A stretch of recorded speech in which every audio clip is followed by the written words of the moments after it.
back, Mellow Nightmares. It is me, Queen Nightmare, and I am here with a new story. It's a Snarry story, of course, but it's a little different. It's called Harry's Dead. Basically what it is, and it's not really sad, per se. It starts out sad, but it gets better. I don't know how I can make that better, but I guess. So, Harry's dead. It goes, Harry's dead, he died during the war, and Snape gets quite depressed. So, Draco decides to do something about it. I promise this has a happy ending, Snarry. So, that's what got me. So, it's complete and it's mature. So, it might get into some really graphic details. So you have been warned. Chapter 1. No! Exclamation point. Author's note. I don't own Harry Potter. I don't own plot. XXX. Okay. Severus' POV. I was lying in a pool of my own blood. Nagia. I'm saying that name wrong, aren't I? Huh. I need to watch Harry Potter all over again. That's basically what it is. Has just attacked me. So now I am waiting for my own for death to claim me. Of course, that's when Harry Potter shows up. I try to get him to take my tears so that he will know I do care for him. That I've always have. But he wouldn't. Instead, he healed me. I try to tell him thank you, but I am still very weak. Shh, don't talk. You need to rest. Thank you for protecting me all these years. How did he know? Harry gives me a sad smile. I discovered everything a few months ago. I know what I must do to stop this war and save everyone. No! My heart stops. No! Anything but that. I want to scream at him. I want to beg him not to sacrifice himself. I feel tears dripping down my face. And I see tears in his eyes. It's okay. Oh, Sev, it's okay. I would gladly die to save you and the others. I have a secret that no one knows about. That secret is that I love you. He gives me a chaste kiss. I want to say that I love him as well, but want to kiss him back, but I'm too weak to do so. Goodbye, Severus, Harry whispers. Then he gets up and leaves. I want to tell him to come back, to not leave me. I then pass out. Chapter 2. Why? Exclamation point. Question mark. Severus' POV. When I come to, I found myself in the medical wing within Hogwarts. I look to my left and see my godson, Draco, sleeping next to me. Draco? I asked hoarsely. Uncle Severus, you're awake! Draco exclaims, and helps me drink some water. I finally ask the question I need an answer to, but don't want to ask. Harry? Draco sat back down, and looked at his lap. It was several minutes later when he spoke in a whisper. He's dead. Draco then explained what happened, how Harry sacrificed himself, and how Neville was the one to actually kill Voldemort. I'm sorry, Draco told me. Even though I knew what was going to happen, just having the confirmation makes it feel more real. I couldn't help but break down crying for my lost love. Eventually, Draco had to shove a dreamless draught down my throat so that I will get some rest. My last thoughts before sleep overtook me was, why? Why couldn't I have died with him? Why did he have to save me? Chapter 3. A will and a letter. Severus's POV. I spent the next 2 weeks in the medical wing.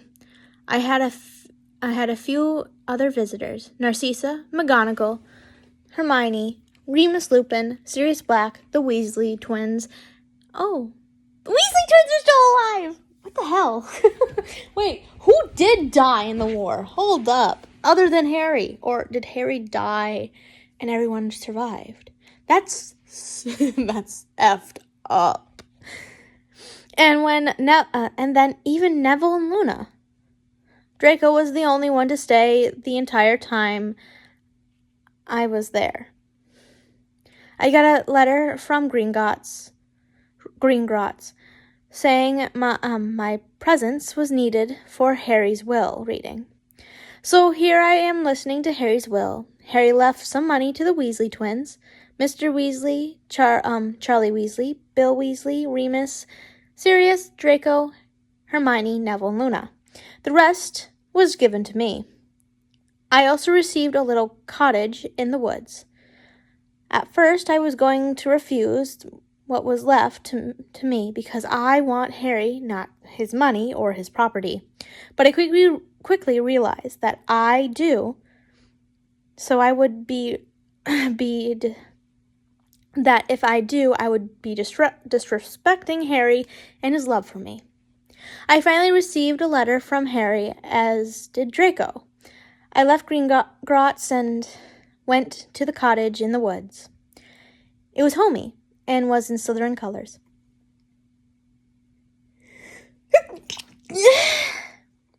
Also, if you've been following, I've been having pain in my thigh.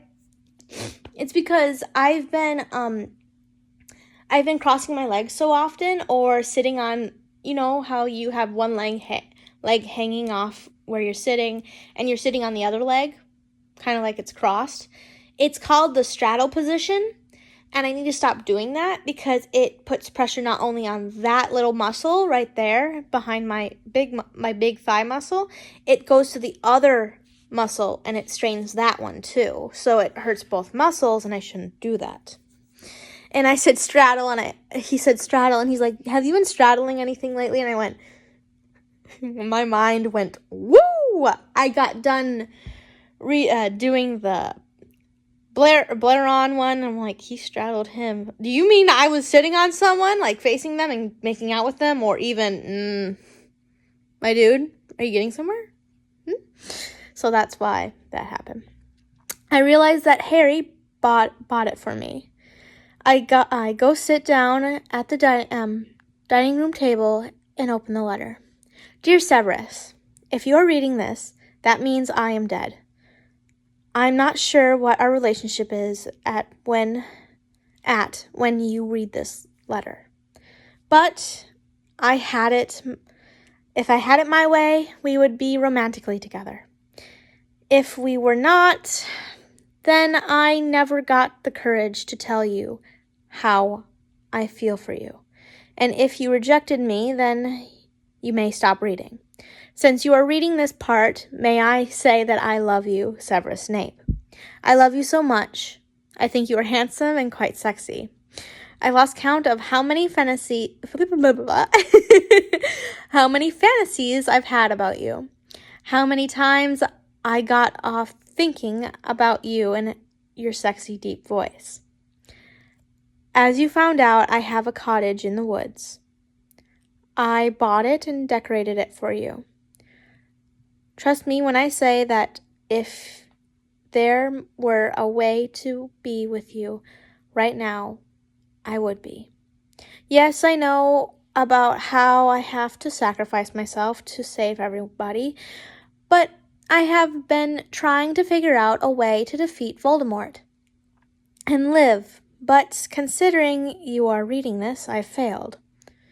One final thing. Ronald, Ginevra, Percy, and Molly Weasley are not to be trusted. They are gold diggers and never cared for me. The rest of the Weasleys have been true friends. Fuck! You're putting Percy under there? My goodness. What did Percy ever do to you, bitch? Sorry, I had to say that. But Here we go.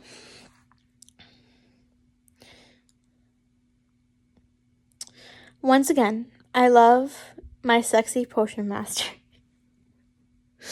Can you not say that with a smile on your face or break out in laughter? Okay, let's try this again. Once again, I love you, my sexy potions master, and I am sorry for any grief I have caused you. Always yours, Harry Potter. P.S. Wish I could sign it as Harry Snape. Doesn't sound as good as Harry Potter, but you know what. I read the letter through several times, my heart breaking into millions of pieces. It wasn't the most elegant of love letters, but to me it was beautiful because it's Harry's love letter. And the fact that he wanted to marry me makes it all the more beautiful. I go to the bedroom and lay down on the bed weeping for the life me and Harry never got to have. I will cry. Because this is, a lot of people don't like Snarry, but you have to agree this is absolutely beautiful.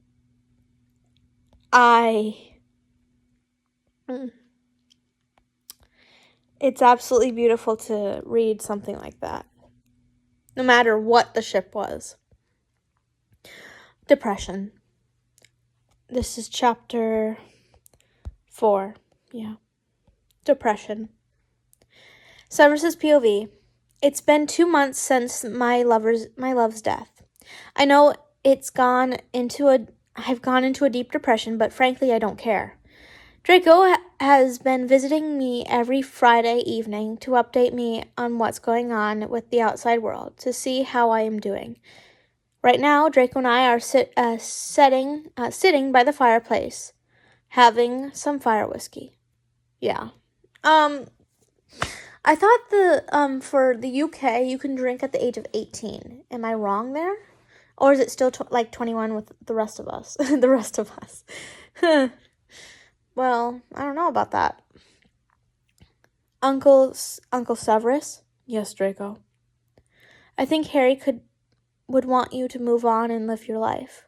I was furious. How dare Draco try to tell me how I should live my life. It's easy for him to say that because his love didn't die in the war, but I can't bring myself to actually yell at him. Draco, please try to understand that the only reason I am even alive right now is because of my love for Harry. I would have committed suicide by now, but by doing so would make Harry's sacrifice in vain. Please just let me live my life how I want to. Draco looked down, ashamed, and said, I am sorry, Uncle. I promise I won't bring it up again. I pulled Draco into a hug, telling him that I'm not mad. It's getting late. I should probably get back home to Hermione. What the fuck? They're having a better love story than Erased Effect. What the hell? Erased Effect is...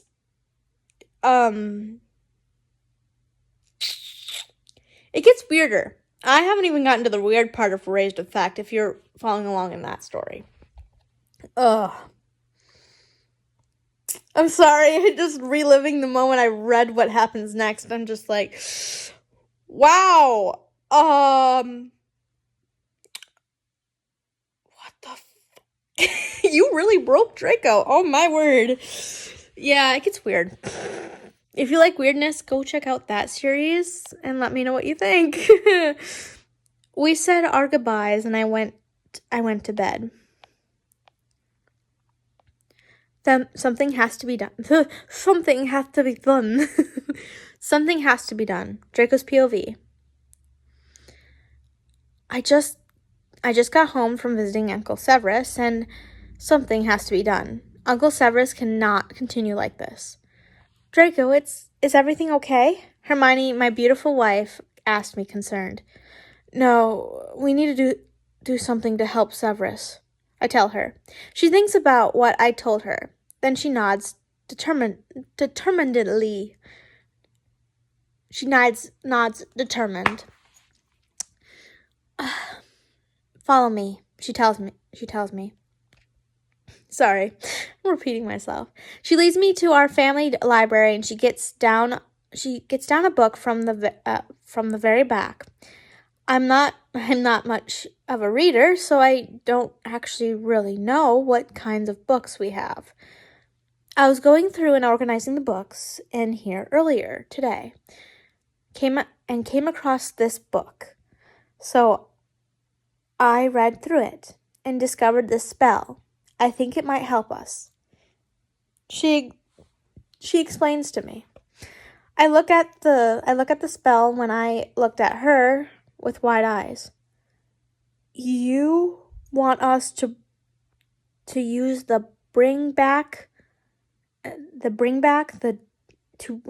you want us to use the bring back the dead spell? At least they don't have the Book of the Dead or Book of the Living, which takes life away and Book of the Dead brings life back. There you go. If you haven't watched the Mummy movies, I mean, all the way from is it early 2000s or 1990s? You go look, you'll find it. Follow me. Wait. Which, mind you, is illegal to bring back Harry? I ask her. Yes, she said matter-of-factly. Merlin, I love you. I pull her into a passionate kiss. I love you too. We read through the spell and find what we have to do. We have to wait until the full moon of the spell for the spell to work. It's 3 days until the next full moon. Chapter 6. Bring the dead spell back. Oh boy. I have a bad feeling about this because the problem is if you bring someone back from the dead, do you know what happens? There's it's like Miraculous Ladybug. If you're wishing for a life to come back, like with the two Miraculouses, a life is taken away from somewhere else. Life has to stay in the balance. So who do you want to be killed? And hopefully it will be that one to be killed. That's the problem. Because they have family, they have friends. Wait for Percy to die. I don't know. Draco's POV. Tonight is the night me and my lovely wife bring Harry back from the dead. We also decided not to tell Severus what we are doing, just in case it doesn't work. Well, here goes nothing. We start the chanting through a few herbs around after chanting, and when a bright light surrounded us. When we were able to see again, like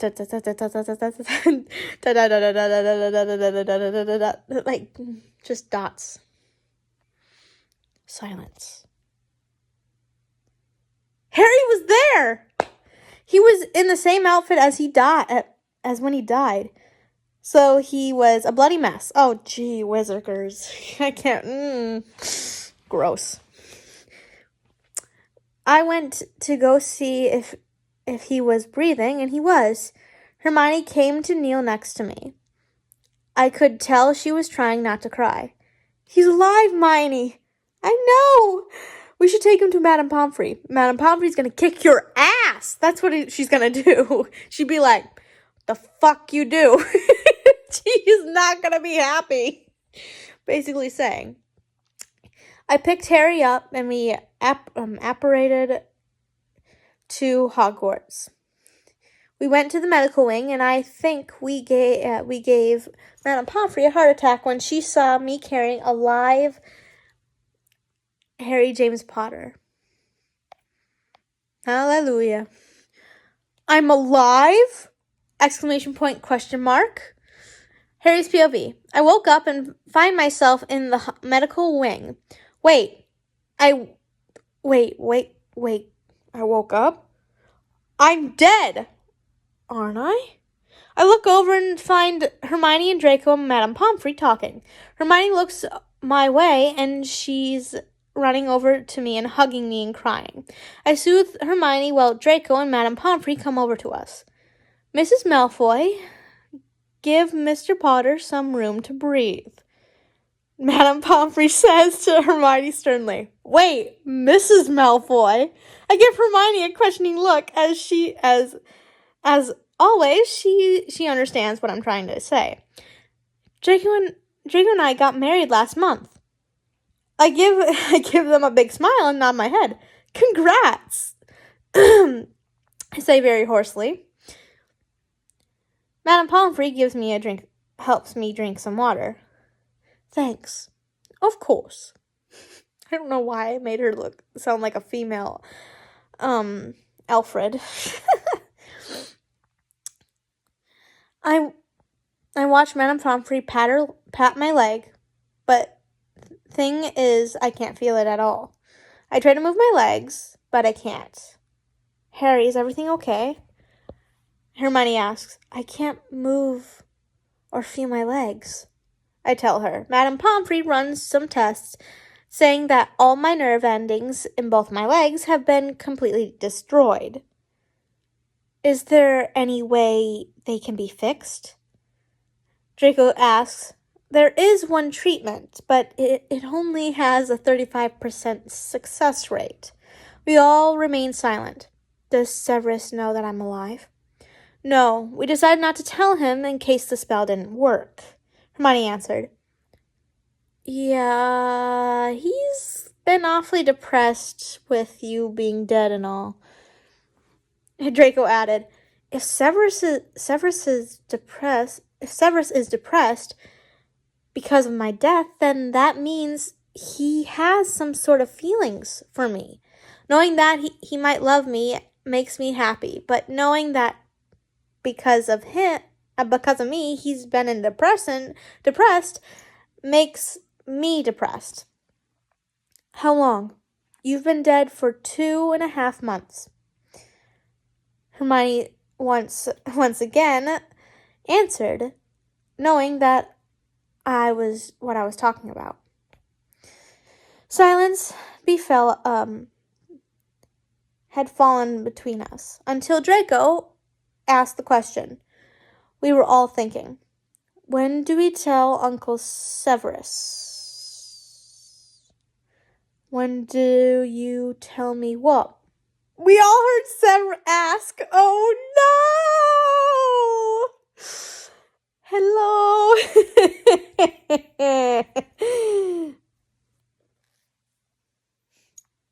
Yeah, hi! I didn't see you there. It's been 2 months and a half. How you been, buddy boo? Just be awkward as hell. Reunion. Author's note. Because I love my readers, I'm going to update twice today. Plus, I felt a little bad leaving you guys hanging like that. Enjoy. Severus's POV. I go to the medical wing in Hogwarts to deliver some potions Poppy requested. I requested I make for her. But when I got there, I find Poppy, Hermione, and Draco standing around a bed talking. That's when I hear Draco ask, when do we tell Uncle Severus? So, of course, I'm going to ask, when do you tell me what? All 3 of them looked at me surprised when they moved away, revealing, Harry? I stopped breathing. It can't be real. Can it? I slowly walk over. Harry? I ask, afraid that this isn't real. Afraid that I finally lost it. It's me, Sev. I see tears well up in his eyes, and I know mine are doing the same. I run to him, throw myself on top of him, and kiss him.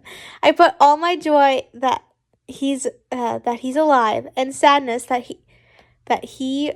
I lost him into the kiss.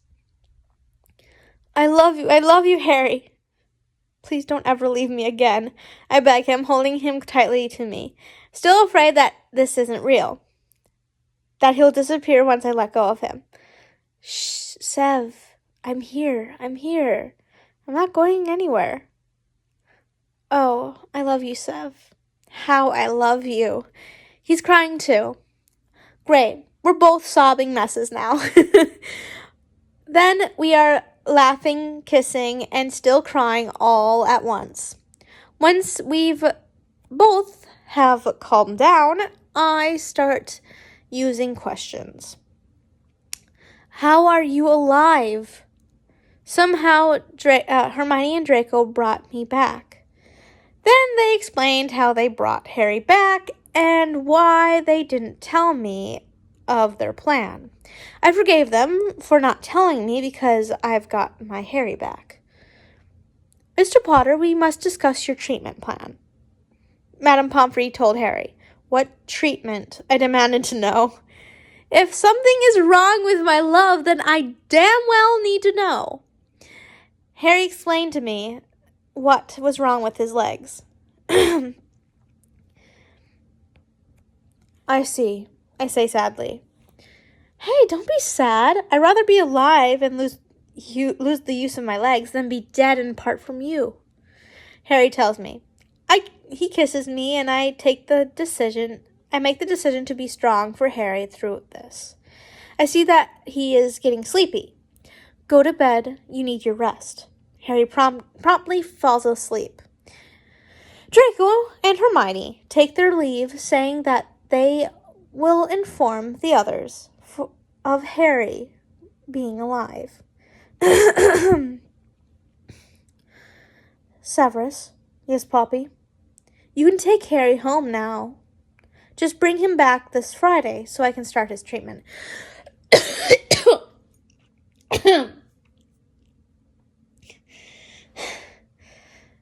It's like I can't inhale right. Oh my goodness. I'm sorry, that sounded gross. My apologies. Thank you, Poppy. I pick Harry up and I take us home. I gently lay him down on our bed. I crawl into bed beside him. I fall asleep curled up next to him. Nature calls! Exclamation mark. Harry's POV. I wake up in a protective embrace of my first and only love. I study Severus' sleeping form. Glad that I'm alive, that Sev loves me back. I am quite loath to wake Sev up. But nature calls. Sev, wake up. I gently shake Sev awake. 5 more minutes, Harry. Sev whines. I'd love to let you sleep longer, love, but I really need to go to the bathroom. I tell him, slightly embarrassed. That wakes him, my handsome potions master, up. Oh, sorry, he tells me, picking me up and carrying me to our bathroom. With his help, I am able to relieve myself. Sev helps me get ready for the day. He carries me to the kitchen table. He makes us breakfast, then we eat. After breakfast, we cuddle on the couch, enjoying each other's company. I should probably get a wheelchair so you don't have to carry me everywhere, I say. But I like carrying you, Sev whines. As much as I enjoy it myself, I would like to be able to get around by myself as well, I tell him. All right, but can I still carry you sometimes? Of course. The next thing I know is that we're kissing and getting pretty heated. Of course, that's when someone knocked on our front door. I'll kill whoever interrupted us, Sam exclaimed, while leaving me on the couch to answer the door. I must say I agree with him 'cause it was just getting good. Another reunion. Sev's POV. I go over angrily to open the door. Whoever the hell you are, go away! I shout before I look to see who was there. And here I thought you would be happier with the love of your life back in your arms. Draco says. Uh-oh. Oh, okay. Whew. That's when I noticed that Draco, Hermione, Minerva, Remus, Severus, Arthur, Bill, Charlie, Fred, George, Neville, and Luna are outside the door. At least it's not those backstabbing gold diggers. Sorry, it's just you interrupting something. You apologize, embarrassed. Oh, come on in, I sighed, leading them inside. Harry, you have visitors, I tell my love when I re-entered the living room. Oh, come on, couldn't you guys visit later? Harry whined. Remus and Sirius sat on either side of Harry. Sorry, Cub. Remus apologized. I don't want you to do anything sexual with him, Sirius announced. Mother? Harry shouted, embarrassed. Mother? And the others asked, and was quite confused. Yeah, Sirius is my birth mother, and Remus is my birth father. I'm not a Potter, Harry explained. What the fuck? At my and the others looks at confusion. The three of them explained how Remus and Sirius had the Potters babysit Harry for them so they could go on dates. Unfortunately, that's when old Voldy decided to attack the Potters, killing James, Lily, and their son Eric, who was the same age as Harry. Sirius went a bit crazy when he thought they lost their son and tried to kill their ex-friend Peter for his betrayal. Remus went into a deep depression after the loss of his son and husband. In Harry's third year of Hogwarts, Remus and Sirius realized that they didn't lose their son. They told Harry everything, and they thought it best to keep the secret until after the war. I'm sorry, I kept it from you guys. It's just everything was becoming really complicated, and I was beginning to suspect some people of not having good intentions. Harry apologized. That's okay, Harry. We understand. Hermione said. We all agreed. That's when Sirius pulled Harry into a hug, sobbing. I thought I lost you. Oh, my pup. I'm so happy you're alive. Remus joined the hug, crying his sorrows and relief at once. We all spent the next few hours catching up with each other. I then sent everyone home with the promise of letting them come visit again sometime in the next week or so. I sit back down next to Harry. Well, that was exhausting, Harry sighed, cuddling into my chest. Yes, it was, I agreed, playing with his hair. I'm still amazed that Harry is alive once again. I still think that this is a dream and I'm going to wake up alone. I didn't even realize that I'm crying until Harry wiped away my tears. Shh, love, I'm here, he says quietly to me. I know, I trail off as I pull him closer to me. What is it, love? I'm so afraid that this is all a dream, and that I'm going to wake up alone, and you still dead. I finally voiced my fears, crying even harder. Oh, love, Harry said, cuddling into me and kissing my cheek. After a few minutes, I calmed down and picked Harry up bridal style. Harry gave an adorable little squeak. Sev, let's finish what we started, I tell him. Yes, he moans. I carry him into the bedroom. Please don't. No! Do I act like this when I read Yowie? No, because I don't read it on the internet.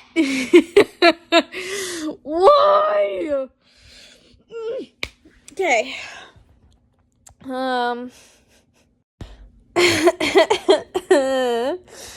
Oh, so help me. Oh, a glorious night! Exclamation point. Warning! Devil's Tango ahead. Read at your own risk. XXXXX. Dang, okay. Severus's POV. Oh, no! How bad does it get? Oh, it's short. Oh, sweet mother. Thank you. It's short. Severus's POV. I lay Harry down on our bed. I kiss and I lick his lips, begging for entrance. He grants it.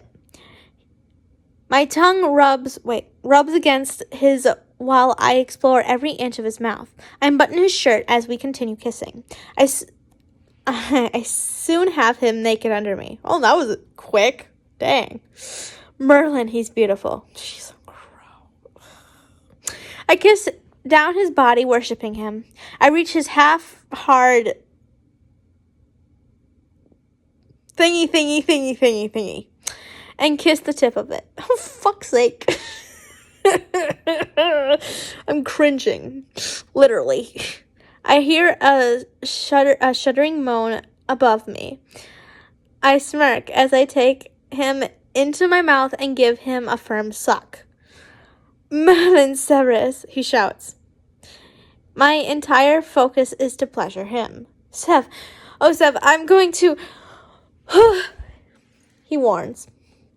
I continue sucking him until he finishes down my throat. I pull him off and kiss him.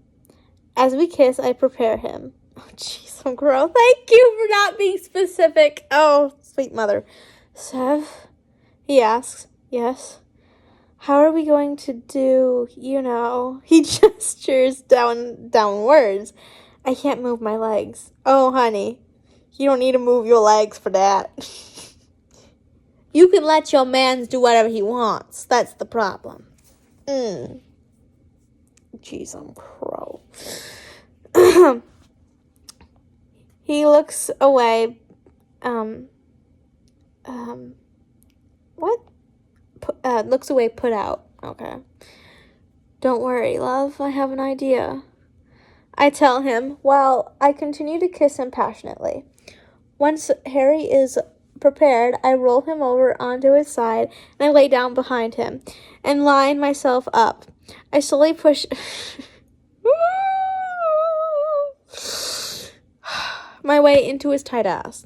Once I'm completely in, I stay still and kiss up and down his neck.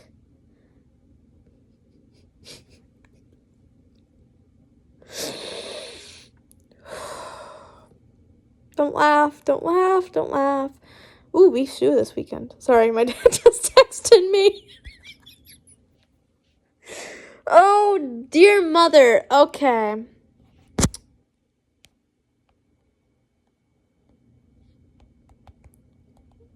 We have to get computer.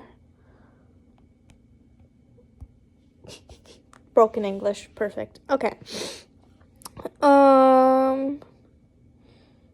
I'm not turning down beef stew. I'm more of a stew person than a soup person because I'm not a big broth fan.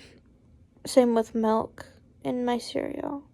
I sometimes don't like drinking the milk, so I dump it in the toilet or in the sink. Because I don't know. Too much. I don't know what it is with me. How are we going to... yeah.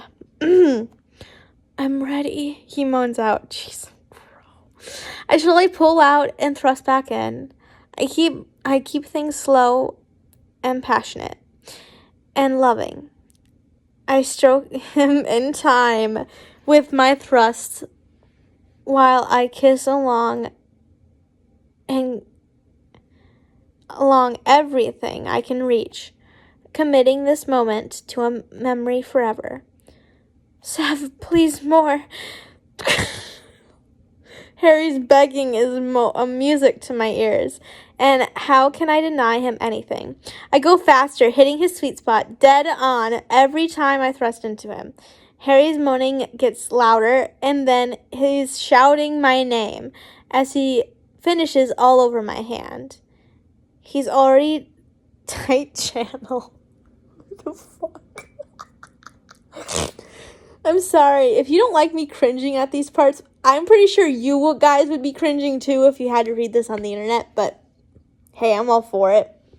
If you're cringing with me, tell me down below, please. Please tell me I'm not alone. Or better yet, I have an announcement at the end of this. Actually, when this chapter ends. Sweet mother.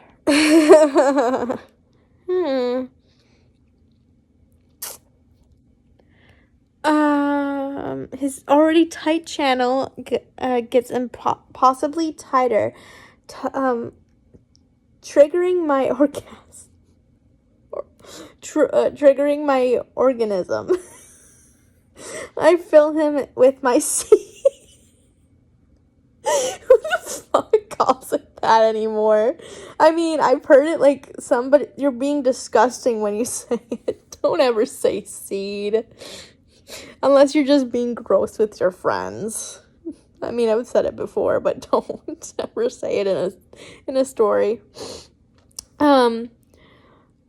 We lay there panting, trying to catch our breaths. Once I come down from my high, I pull out and spell us clean. I pull Harry closer to me and I kiss his forehead. That was amazing.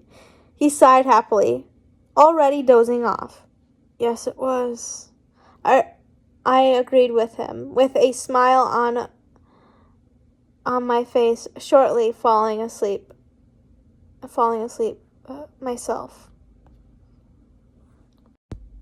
I have a big announcement. There was before I continue on, there goes my other computer. That sucks, but we still love you. Falls off chair. I have an announcement. It's more of a fan's idea, but they wanted me to go on my Discord and schedule some times. Maybe I can do it like some parts of the week and read stories to you guys on voice chat so we can communicate right then and there. It's kind of weird to do voice chat, but I could probably answer questions at the same time if you have any questions for me and don't like to wait for me to respond. I have to respond to comments. Oh my gosh, I forgot.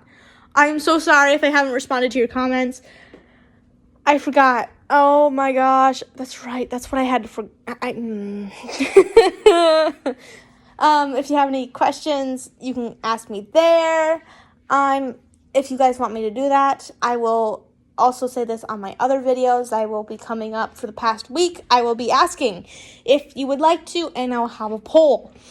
And if you would like a specific story, or you just want me to do questions and answers, let me know down below, or I'll do it on a poll. Anyways, back to our regular scheduled programming. What the fuck? We're on chapter 11 or 12. 12. Treatment. Harry's POV. For the past week, Sev and I have gotten to know each other better, and every day I re-fall in love with him. The next day after we had our glorious night together, Sev got me a wheelchair. I quickly learned how to use it, but my darling potion master still carries me around quite a bit. I'm just glad I can use the restroom by myself. Yeah, I know, it's kind of weird if you have someone to do that.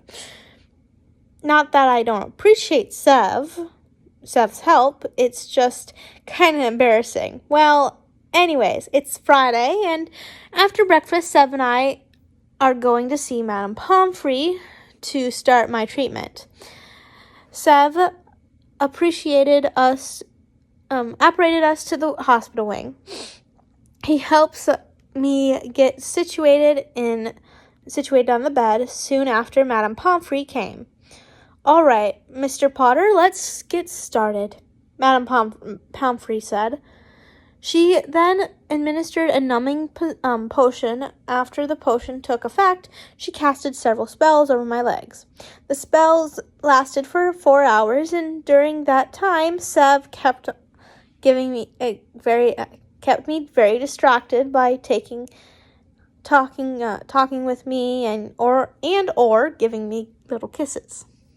Sev can be very sweet when he wants to be, and I absolutely love him.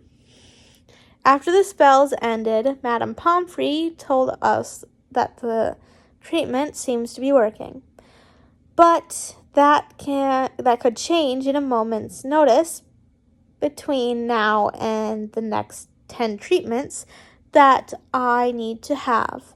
The next treatment is next Friday. So it's going to take 10 weeks. Oh, suck. Oh, that sounds horrible. Sev took me home and we cuddled on the couch and he read to me until I fell asleep. I truly love Sev with all my heart. Another treatment and explanation. Severus's POV. Harry and I are in the hospital wing for Harry's second treatment. It'll take 4 hours again, but this time Harry falls asleep halfway through it. So I decided to talk with Poppy about exactly what this treatment is doing to Harry. Poppy, what exactly is this treatment doing to Harry? I was wondering when you would ask me that. To be honest, if you were anyone else, I would have demanded to know everything before the treatment started, but I trust you. But I still would like to know. I tell her truthfully. I am honored that you trust me, Severus. Well, let's see the first treatment. He had stripped his nerves in his legs. But this treatment, the next 9 are slowly recreating his nerves. Of course, there is still a chance that his nerves will still not work, even after they are recreated. And if the treatment does work, he'll have to go through months of physical therapy to relearn how to use his legs. There is also the chance he will only get the partial use of his legs. Poppy explains to me. I nod my understanding and start planning on how to make things easier for Harry to get around the house and do things by himself in case the treatment only semi-worked or not work at all. Yeah, not only would this, what she's saying is true, it's everything with medicine. It has a percentage of it not working because of your body type or how your body reacts to different types of medicine. That's the problem. Like, some people put their faith in medicine so much, it's sad. They're like, you told me this. I said, there's a possibility of it working. That's why you need to hang on every word this doctor or nurse says, because everything has meaning. Everything has meaning.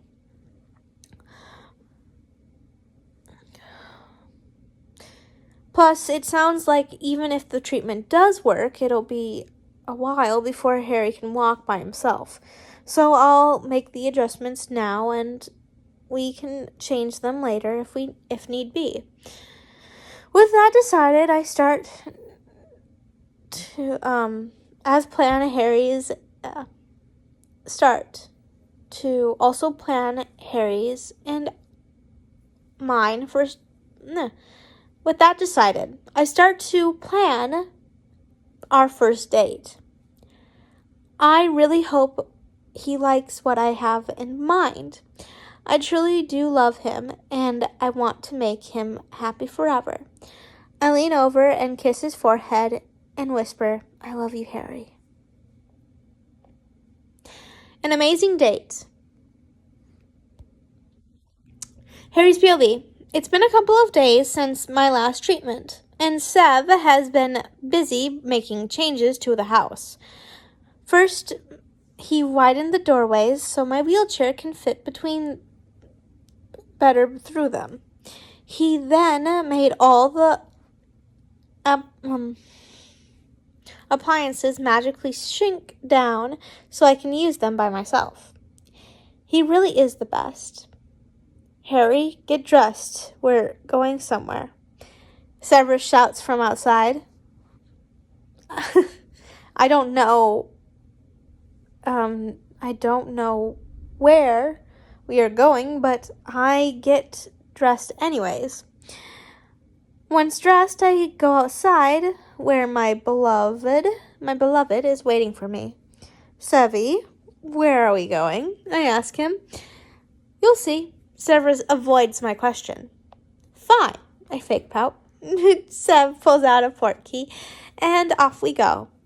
When we got to our destination, I couldn't believe it. We were at an amusement park. I've always wanted to go to one. "Oh, Severus, thank you so much." I pull him down for a quick kiss. "You're quite welcome. My dearest Harry, are you ready for our first date?" he asked me. "Absolutely." And with that, Severus pushed me to the front entrance. Once we got inside the park, we got a map and decided where to go first. "Where do you want to go, love?" Severus asked me, bending down so we can see the map together. "How about this one?" I point to a roller coaster ride. "Okay," Sev says softly. Then he pushes me towards the crowd and towards the roller coaster. Severus leads us to the alternate entrance of the ride, the one for people with disabilities, and produces an accessibility pass to show the ride attendants so I can ride. About 10-minute wait. That's how long we've waited if we used the regular line. We were able to board the roller coaster. Sev picked me up out of the wheelchair and carried me to the roller coaster. He put me inside of it and then got in himself. We buckled in, and I helped Sev with his, and off we went. I could tell Severus and I were having so much fun to the ride. It's good to see him. It's good to see him so happy. After we got off the ride, Sev and I went to the carousel ride. It was fun listening to the music while cuddling up next to each other, going around in circles. I went on a few more rides after that. I then got hungry for lunch. "Hey, Sev, can we have lunch?" I asked him. "Of course, love. What do you want?" I think for a few minutes and decide I want pizza. "Pizza, please." Severus chuckles and pushes me to the pizza restaurant. We get one large pepperoni pizza to share. My sexy potions master, and yes, I don't care that anyone else thinks or says he is sexy. Anyways, my sexy potions master decided that he's going to... What the fuck? Hold on. Do you hear that?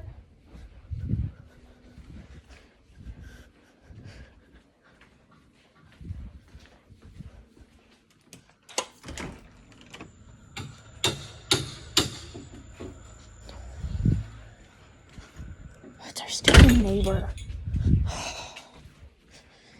We gotta mow the lawn every day or so. Oh, jeez. I'm gonna cut grass in the wet, ruin the blades, and argue with your wife every day too. Oh my God. Sorry. I know I love my neighbor whatsoever, but he's such a moron sometimes. And that's a loving way to put it. Let's go on. Anyways, my sexy potions master decided that he's going to hand feed me slices of pizza. I got a bit messy and pizza sauce got everywhere, but it was really fun. The best lunch I ever had because I had it with the man I love so dearly. They're like in the honeymoon phase right now. What the fuck? I love you, Severus, I tell him, then give him a kiss. I love you too, Harry. I then give him, and then he gives me a kiss. After lunch, we go for a few more rides and then decide to play some games. There was a really cute stuffed owl as a prize at the ring toss game. So Sev announced that he was going to win it for me, which is pictured right now. Three tries later, and I can tell he's getting a bit frustrated with the game. I then remember that Hermione told me that games like this one are nearly impossible to beat. I grab a hold of Severus's hand, and he looks down with me questionably. Hey, Sev. It's okay. Why don't we go play some other games or go on up more rides? I tell him. Yeah, I'm a bit upset, but not about not getting the owl, since I really liked it. But it's not worth Sev frustrating himself over it. One more time, and if I don't win this time, then we'll go okay. Sev asked me. Okay, I agree with a smile. Severus smiles back, and then he tosses the ring, and he won. Yay! I pull him down for a kiss, and he chuckles. The game attendant gave Sev the owl, and Sevy gave it to me. A token of my deepest affections for my dearest Harry. Sev went all poetic. I love it when he gets like this. Why, thank you. I shall cherish this gift for all eternity and think upon the handsome man who gave it to me. I too went all poetic. We then broke into laughter. We exchanged a few more kisses and then continued riding rides until nightfall. We had dinner at home and got ready for bed. Oh, Sev, I meant to ask you earlier, but how did you win that ring toss game? I was too curious not to ask. Sev gave me a smirk. Magic, Harry. I giggled, realizing that he used magic to win the game. What a cheater. You truly are a Slytherin. I gave him a deep kiss. Thank you. I truly do love the owl. It reminds me of Thank you. I truly do love the owl. Reminds me of Hedwig. I miss her. A bit of a sad remembering that she died during the war. Sevy pulls me closer to him and holds on to me tightly. I know, that's why I was determined to get it for you. I'll do anything to make you happy, Harry. He kisses my tears away, and we fall asleep like that. Me in his loving and protective embrace.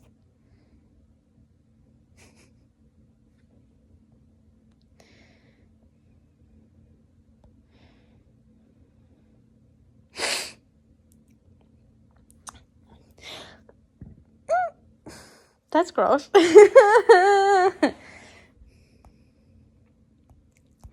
Okay. A potion convention? Dun, dun, dun. VidCon. I'm sorry. Think of something scary. If you don't know that reference, it's from Jane Dawson. He's like, think of something scary, because they're in front of the demon door, and they're trying to do the Devil's Got My Arms challenge. And he's like, think of something scary. He goes, VidCon. He's like, wow. I mean, it can be if there's Psycho fans, but I don't think I got any Psycho fans, so we good. There's no Psycho fans in my Nightmare Squad, so we good. A potion convention, ? Severus's POV. I wake up earlier than normal. It took me a minute to realize that someone is at our door. I quietly get out of bed so as not to wake up Harry. I go to the door and open it. Yes, may I help you? I ask the wizard at the door. Are you Severus Snape? The man asked. I said yes. He smiles and hands me an envelope, then walks away.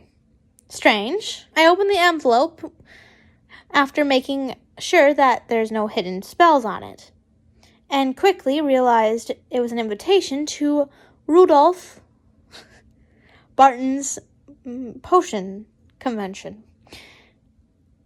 It's an once-in-a-lifetime opportunity, as only 50 of the top best potioneers are chosen to attend every 50 years. For me to be chosen is a great honor, but I can't wait to go. Wait. I just remembered that only those 50 people are allowed to attend. We can't bring anyone with us. The convention is a week-long event, and I don't wish to leave my darling Harry alone for that long, especially because there's still some rogue Death Eaters out there. And while it still hasn't been public that Harry is in fact alive yet, it's still only a matter of time that it is. I've come to the decision that not to go for Harry is far more important than the convention. I set the invitation on the counter and go crawl back to bed with Harry. You're going to the convention, period! ! No, period. Damn. Fighting. You know what? I've never fought with Luna. You know, my best friend that's come on here. A lot of people are wondering, where's Luna? Luna is in Hawaii right now. She's seeing to see if the school is for her. And it is. It's perfect for her, but she's really homesick. She's like, I want to go home now. We need to eat a lot of food. I want to spend time with you. We've never fought once. Never fought. We've never fought, never argued. I guess we get each other too much to argue, I guess, because we talk to each other too much. We're like, if someone comes up with something, we go to each other and we're like, this bitch is saying shit. And we're like, she's just a bitch, though. Like, huh? So, sorry about that. I had to explain, because it sounds like they're going to have a fight soon. Harry's POV. I slightly woke up when Harry left the bed really early this morning, but he shortly returned, and I fell back asleep. I then woke up again later in that morning. I got my wheelchair, lowered myself into it, quietly exiting the room, so I didn't wake up my love. I find that I once again start to feel a bit nauseous this morning. Oh no!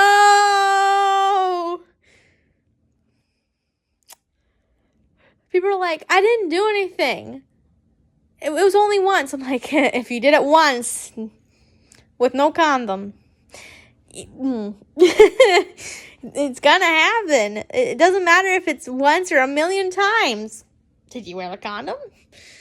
And then if you said yes, was there a hole in the condom? Could there be a hole in the condom? How old was the condom? because they get old over time. So there you go.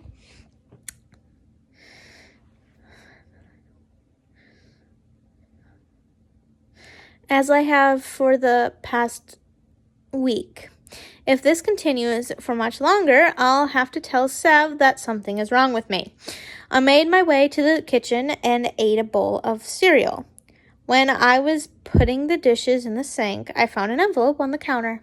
It was addressed to Sevy, and I opened it to see that it was what it was. I discovered that it was an invitation to Rudolph Barton's potion convention. Oh, I'm so happy for Sev. I know that this is a huge honor for him. I make Sev a celebratory breakfast containing all his favorite breakfast foods: bacon, eggs, toast, strawberry jam, and hash browns. Ooh, that sounds good. But right now, I ate something, so food doesn't sound good to me. That's what I feel like. I hear food and I go, oh, kill me. After I've eaten or I'm full. Not long after Sev comes into the kitchen, he takes a look at the breakfast and I made him, and then just leaves the kitchen. What the heck? Severus's POV. I wake up for the second time this morning, but this time to a delicious smell. I go to the kitchen to find Harry, who had made me all of my favorite foods for breakfast. I look on the counter and I saw the envelope was open. It didn't take me long to figure out what was going on. I could see the look of pride Harry was giving me, and I just couldn't take it. I left the kitchen and retreated back to our bedroom. I mean, how can I face Harry and tell him that I'm not going to the convention after he made me such a wonderful breakfast and looked so damn proud for me? I don't deserve Harry, not like at all. He's so damn good to me. I got startled when I felt a pair of hands on my face, wiping away tears. I didn't even realize I was shedding. I didn't even know when I closed my eyes. I opened my eyes to see Harry looking at me in concern. I turned to give him a smile. I don't think it worked. Severus, what's the matter? He asked me. I don't deserve you. It's the first thing that came out of my mouth.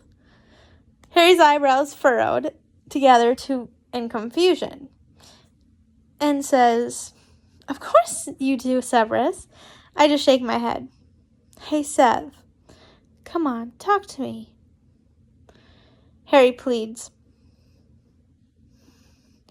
I wasn't planning on going to the convention, I tell him. Why not? It's a huge honor. Harry's still confused. Because I will have to leave you for a week, and with the Death Eaters and all, I try to explain to him. I see the realization hit him, and he tries to crawl into my lap. I help him when I see him struggling. Now, you listen here, Severus. You are going to that convention, period. I'll miss you, like crazy, but this is a once-in-a-lifetime opportunity. If you are really that worried about the Death Eaters, then I'll have my parents come stay with me for the week then, okay? Harry tells me sternly and gives me a look that says, if you try to argue, you will lose. I give a deep sigh. I give a deep sigh for dramatics and say, all right, I'll go. And yes, it would make me feel better if your parents stay with you. Harry gives a bright smile and cuddles into me. He holds me close. I hold him close to me. I hold him as close as possible to me.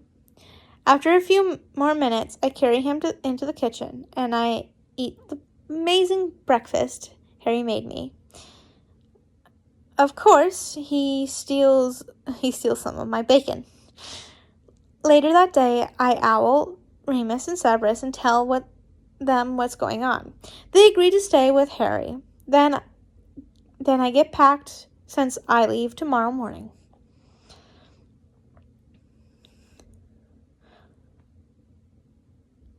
Au revoir. Author's note. Okay, so I tried to publish this part last week for about a day. It was published, but for whatever reason, it didn't stay published. So some of y'all probably already read it. So today, when I went to republish it, write the next part of the story, it deleted this part. Not cool. So I spent the last hour rewriting this chapter. So yeah, I'm frustrated. So no next chapter till next week. Sorry. I mean, Wattpad can make you so mad. Ugh. No offense to Wattpad, but you can make us authors, even me, trying to publish a story, it doesn't publish, and it pisses me off. That's what it does. Author Harry's POV. I wake up the next morning to Severus packing his things for the convention. I give him a sleepy smile. Morning, love, he says as he comes over and kisses my forehead. Your parents are already here. They're in the living room. What time is it? I ask him, still tired. It's 5 a.m. I've got to leave now, so go back to sleep, sweetheart. He kisses my lips as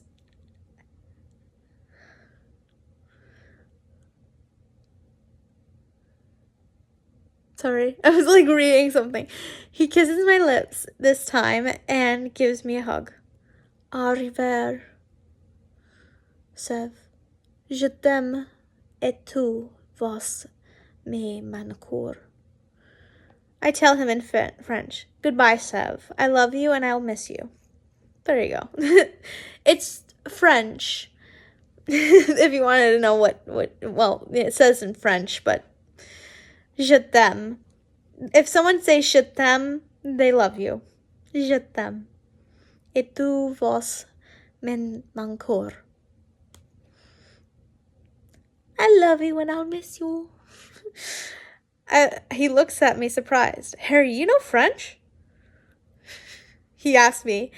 I give him a shy smile and say, oui, meaning yes.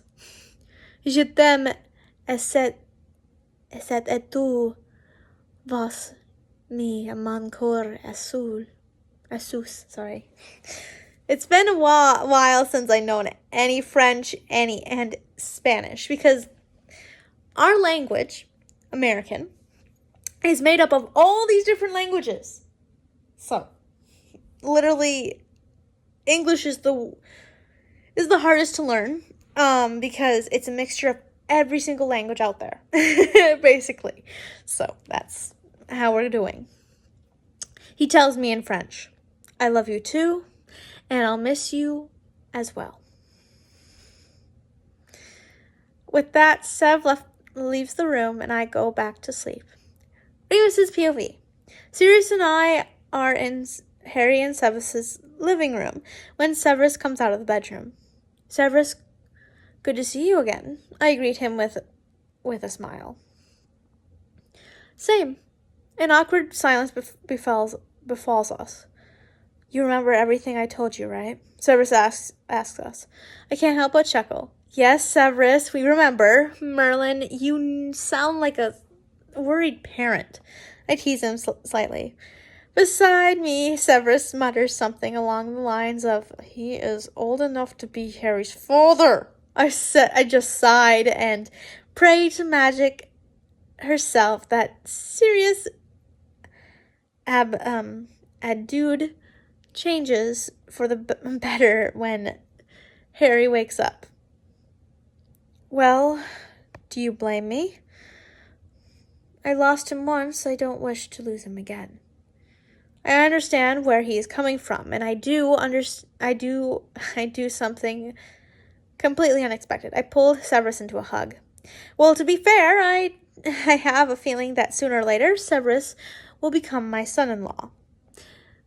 Okay, I will admit that it is a little weird to think about, but Harry is love, but love is love no matter what.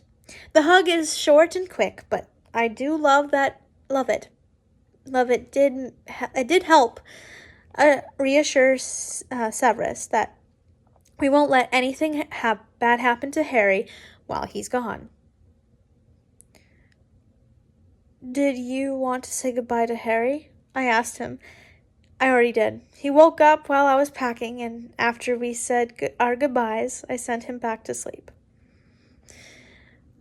We said our goodbyes to Severus, and after he left, Severus and I cuddled on the couch, waiting for our son to wake up.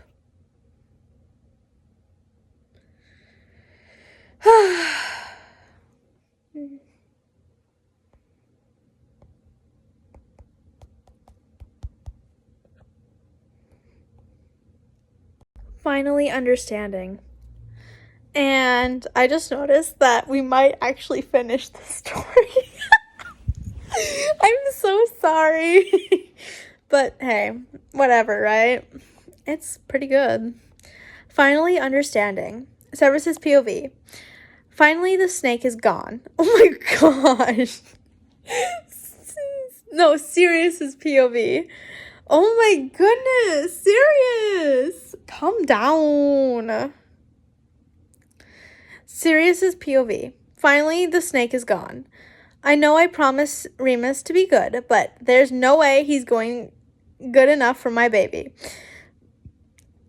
I'm just going to have to make Harry realize that Snivels, oh my gosh, isn't right for him. Yep, that sounds like a good plan. After an hour later, Harry comes wheeling out of the bedroom, sees us, and gives us a huge smile. Mom, Dad, he exclaims, and quickly comes to where we are. I give my baby a big hug and pick him up, and so he's sitting on the couch between Remus and I. I miss both of you so much, he says, cuddling between us. We missed you too, Remus says. How are you adjusting? I ask him. I'm fine, Mom. Please don't worry about me. Harry tells me, I'm your mother. I'm always going to worry about you. I say, then continue with speaking of worrying Harry. I really don't like Snivels. I don't like Snivels. I don't think Snivels is right for you, I said, sneering that snake's nickname I gave him. I could hear Remus give a small growl of warning for me to stop, but I ignored him. What I couldn't ignore was Harry's first shocked and then hurt, and then now cold expression. First off, don't call Severus that, Harry nearly shouts at me. And second of all, Severus is the best thing to happen to me. He has always been protecting me. He's always cared about me. Severus has stuck by me and loves me even though I'm like this. He gestures to his legs. Possibly for the rest of my life. For our first date, he took me out on the amusement park. Ever since I was a little kid, I've always wanted to go to one of those. He even won me this.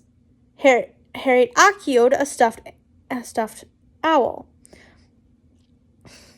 It was a ring toss game. He tried over and over again. Though he was frustrated, I even told him it was okay, that he didn't have to win it for me. But he kept trying until he did. Harry gave a small smile at the memory. Fine, I'll give him that. But the man is still a snake. I even told Harry this. Yeah? Well, the Sorting Hat wanted me to be a Slytherin. He countered with I was shocked. I didn't know that. Well, there's still the age difference. That'll change his mind for sure. I don't care, Harry shouted. I don't care that I'm 20 years younger than him. He's the most sweetest person I know. He's kind, caring. He makes sure that I'm taken care of. He lets me keep him, help him make potions, even though I know he's terrified that something will happen. I can't get away in time, but he lets me help anyways because he doesn't want me to feel useless. He loves me. For so long, I felt like I was unlovable, but he loves me. I love him. It doesn't matter what you say or do. I will always love him and be with him. So you can either just accept it or leave. Damn the sass, though. Harry shouts at me, tears streaming down his face. I'm left speechless. I finally realized how stubborn and wrong I've been. Oh, Merlin, Harry must hate me now. I start to cry, frantically apologizing and begging Harry to forgive me. Harry hugs me and says, "It's okay, Mom. I forgive you. Just please try to accept who I love." I will, I promise, I say, still crying, holding Harry tightly to me. I look up to see Remus watching us, and I quickly look away, ashamed of my behavior. Sweetheart, look at me. Remus gently turns my head, so I'm looking at him over Harry's shoulder. Oh, sorry, I looked ahead and I'm not supposed to. Oh, no. Darling, it's okay now. You finally realized how wrong you've been, and you're sorry that Harry has forgiven. You're sorry, and Harry has forgiven you. There's no need to be ashamed. That brings more tears to my face. How did I get such an understanding and forgiving family? Remus hugs both me and Harry to him, and they just let me cry. Soon enough, I feel better. You okay? Harry asks with concern. Yeah, I'm okay. I hug Harry some more. That's when I notice that Remus is looking right at Harry's stomach. Remus? What is it? I ask him. Harry's pregnant, is all he says. Both Harry and I go wide-eyed. Huh? What? Wait, wait, what? It's only been a week, my dude. How can you tell? Do I look good already? Do I look fat? That would what I would be. I'd be like, do I look fat in this position? I'm what?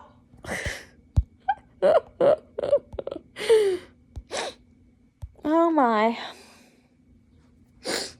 Harry's POV. When Father said I was pregnant, my brain short-circuited. I'm what? I exclaimed. You're pregnant. Father once again said. But how? I mean, I know Sirius had me because he took a pregnancy potion, but I never took one. I was freaking out.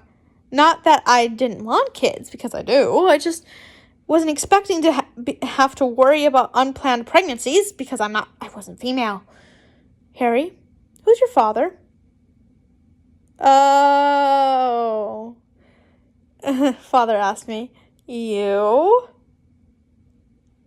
I didn't understand why he's asking me that. Correct. Now what am I? You're a werewolf. I know all of this. Why is he asking all of these things? Again, correct. And as you know, you have werewolf genes in you. Like, that's supposed to answer my question. Not. I know that. And I also know that the genes won't activate unless I'm bitten. That's where you're slightly incorrect. Father says, wait, what? How so? I ask. In your genes, in that your genes activate if you're bitten. You see, your werewolf genes have always been activated. You just don't get the werewolf form unless you are bitten. Harry, you're a submissive werewolf. Either way, the subs are pregnant, whether male or female. Get pregnant.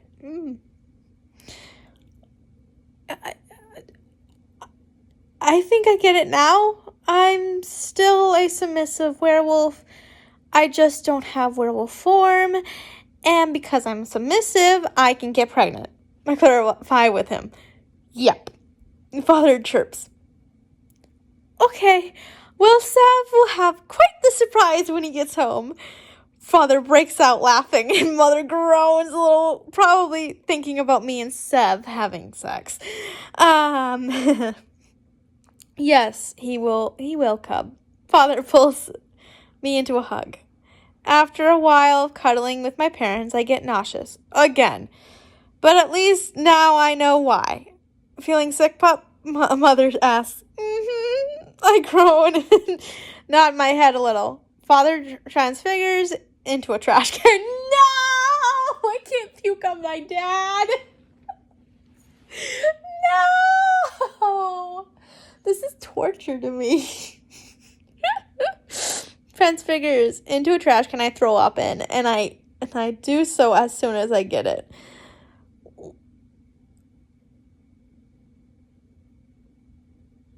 Okay, I thought he transfigures into a trash can. He just transfigures a trash can. I thought Father transfigured into a trash can. That would be gross. Since I didn't eat breakfast yet, all that came up was bile. Yuck. I hate throwing up bile. Yeah, it hurts your throat. Now all I want is to cuddle up with my Sev, and eat some meat. Oh, any type of meat. Meat, especially bacon. Sounds so good right now. If he starts craving pickles and peanut butter, I swear. Oh. Sorry. I don't know what happens with the taste buds, but when you get pregnant, your taste buds change. Also, I've seen so many pregnant people like peanut butter and pickles together. I mean, I like peanut butter and I like pickles, but I don't like them together. I'm not stupid, okay? But it's the taste buds that change, and it's a problem. Harry, what? What are you? Blah, blah, blah, blah. Okay.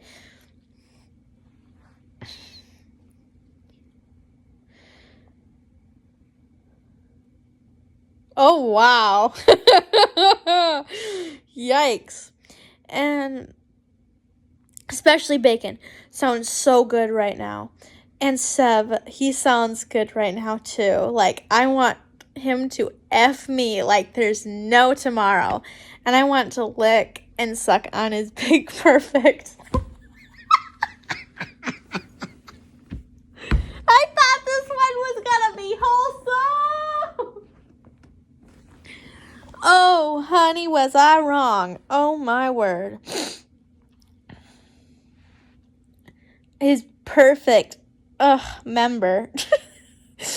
Like a lollipop. My fucking that sounds perfect. Merlin, what's going on with me right now?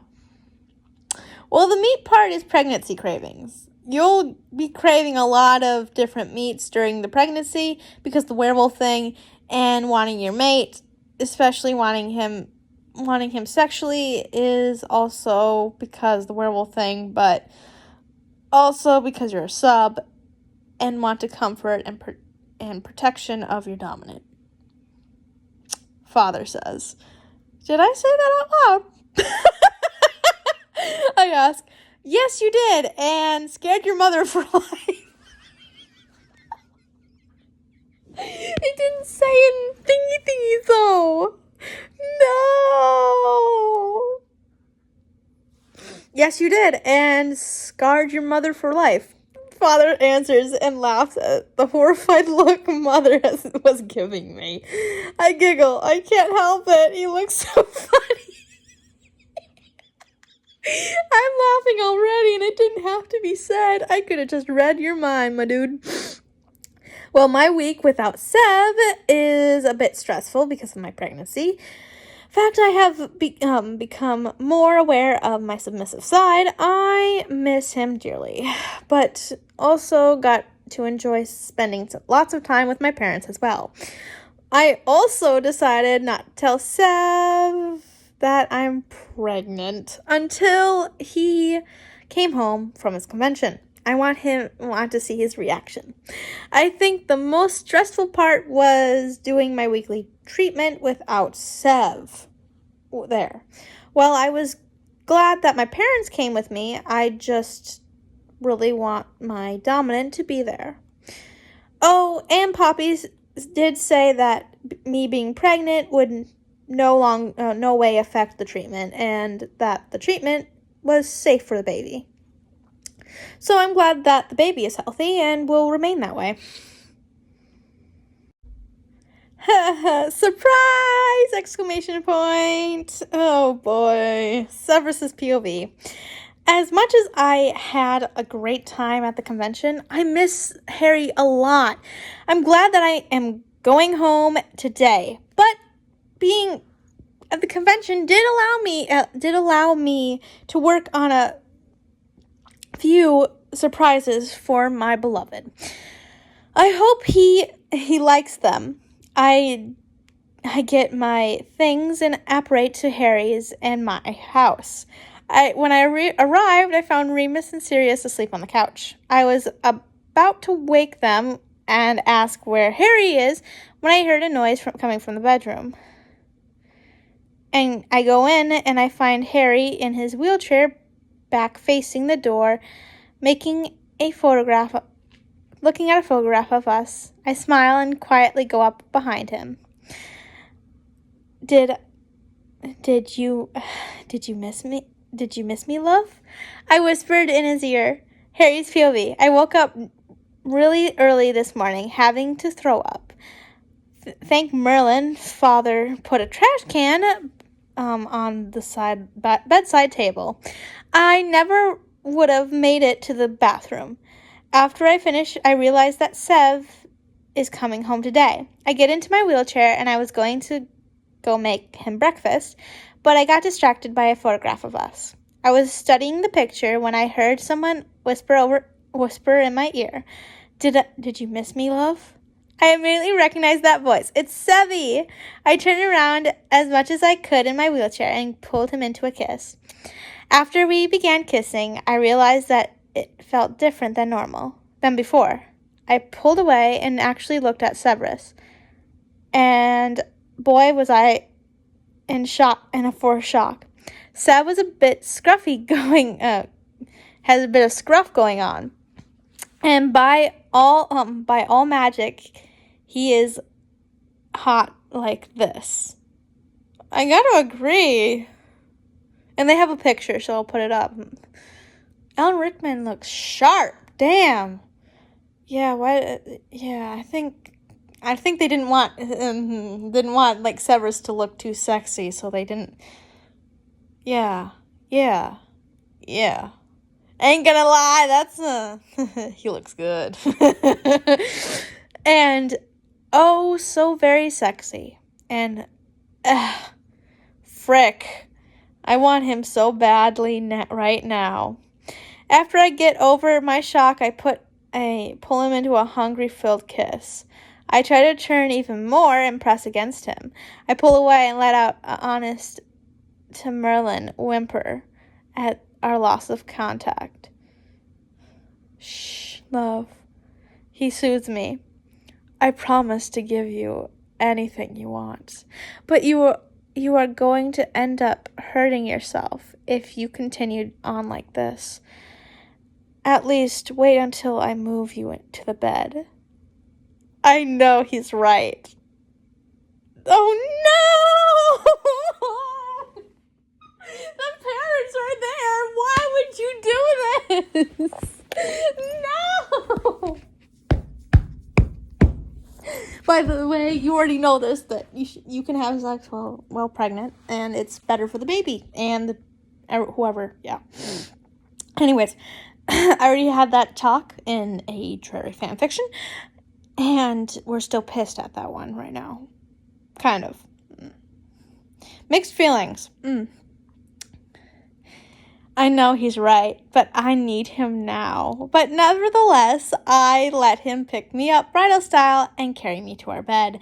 He gently lies me down and he resumes our kissing. He ravishes my mouth with his and leaves me absolutely breathless. In a blink of an eye, we are both naked. Severus is kissing down my body, leaving little love bites along the way. Sev, oh Sev, I moan out. Oh, my darling Harry, what do you want? I ask him. I want to taste you. Oh, damn. Oh, fuck, love. He breathes out, giving me another hungry-filled kiss. Then he pulls away. He helps sit me up against the headboard. He starts to guide his hard erection to my already opened mouth. He tastes salty. Oh, jeez.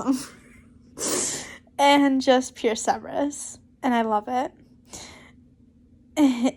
He's big, and I can only get a bit of it in my mouth and without choking. I use my hands to stroke the rest of it.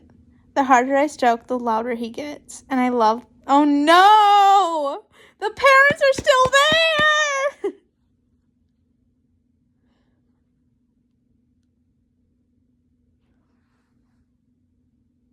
This is so awkward for me because, like, if you get any louder, the parents are gonna be there.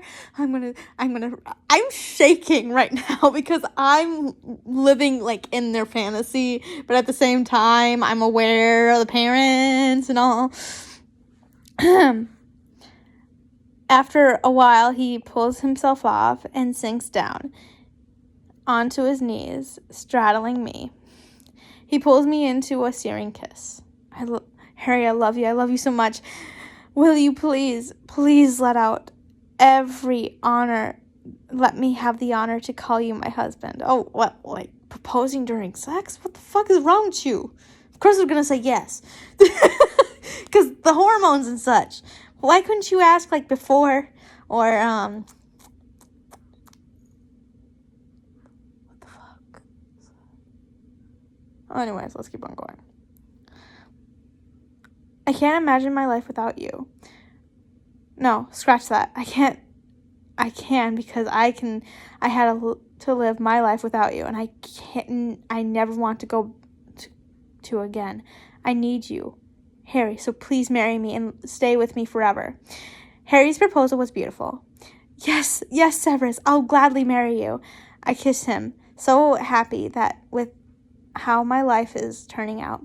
Sev gives a brilliant smile and has me lie down on my back. He uses magic to prepare me. Oh, jeez. What the fuck is going on? It's pissing me off.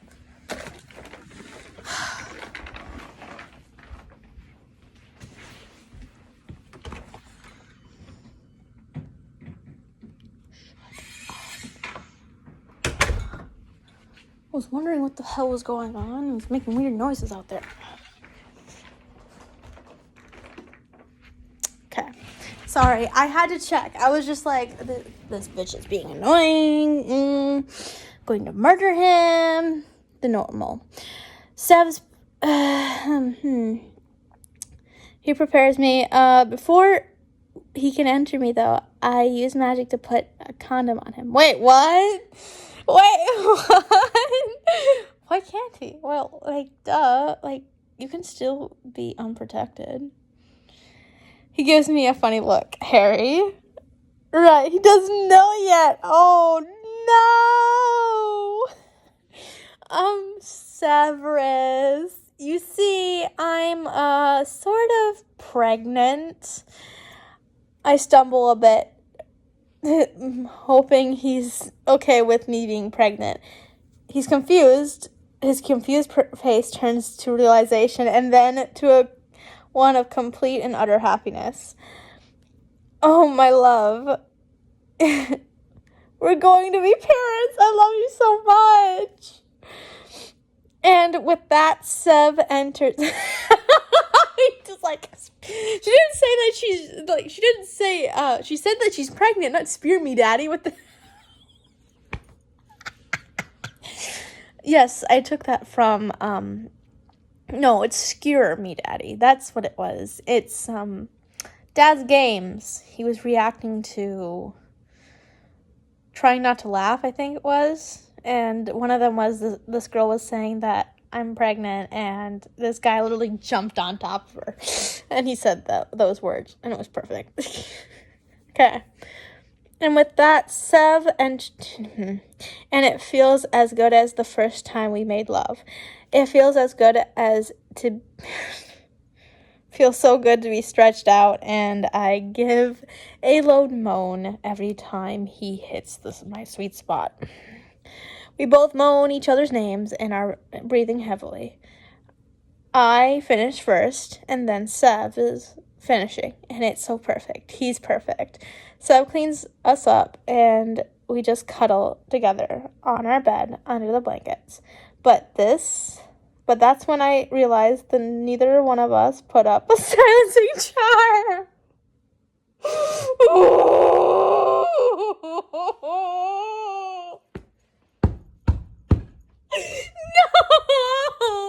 I'm living this and I'm gonna cry because I'm so embarrassed. Can I die now? Like, just die?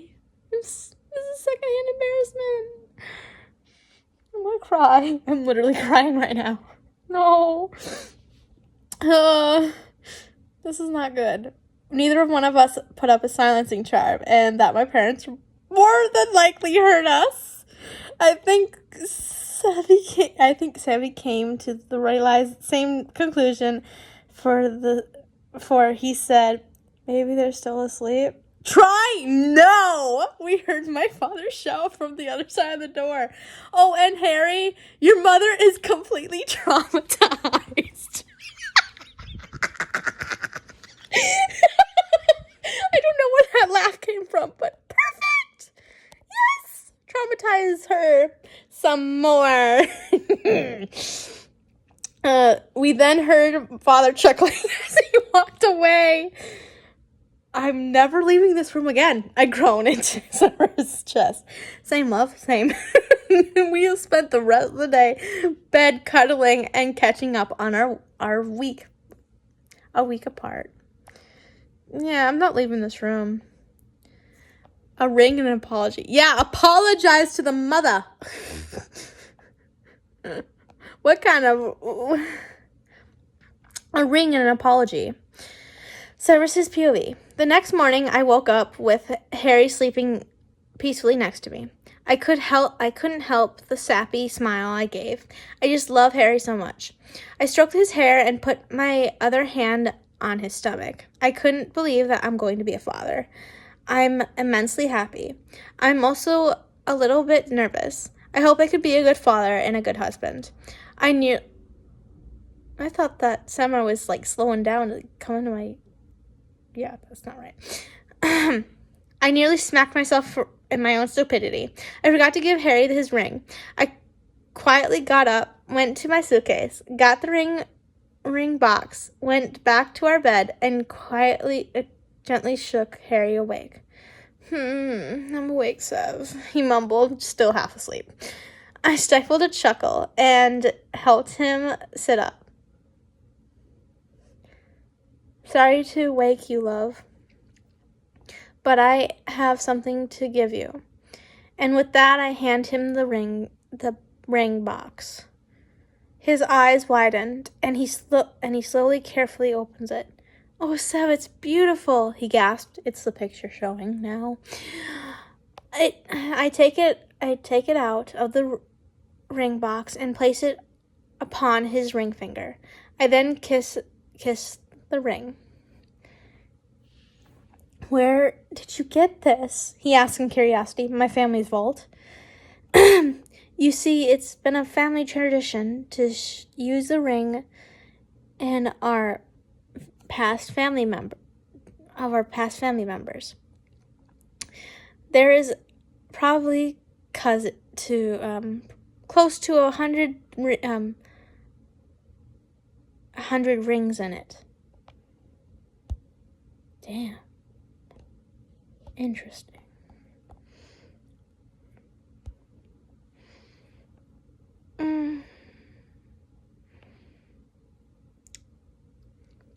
Wow, that's so close. Why did you choose this one? I could tell he was merely curious. Because the heart shapes represent our love. And the green for me being a Slytherin, and the red for you for being Gryffindor. Harry gave a sappy, brilliant smile and pulled me into a kiss. I love you, he whispered. I love you too, I whispered back. But one thing was bothering me. How in the world did Harry end up pregnant? Harry? I questioned. I'm pregnant because I'm apparently a submissive wolf. A werewolf. He answered me before I even had a chance to ask him. He then explained what his father told him, and makes sense. Speaking of, we should probably go face his parents. So we get dressed and I carry Harry out of our room. We found them making breakfast. We found that they were already done, and breakfast was already done. And Severus and Remus were already eating. I sit down with Harry in my lap and get a plate of food for us. I make sure to add a lot of bacon and sausage. Harry was already explained about his cravings. Remus gave us a polite good morning. Sirius, I noticed, hasn't said anything. I only hope he does nothing to upset Harry. Sirius then looks up at me and says something I never believed he would. I'm sorry, Severus, for the way I acted towards you. He probably just had sex with Remus. To be honest, why is he apologizing? He's probably, it's from Harry, but I'm pretty sure that Remus and Sirius had right after to get him in the mood to be apologetic. You know what I mean? Persuade him. Mm-hmm. The way I acted towards you while we were in school. I'm always sorry for doubting your love for Harry.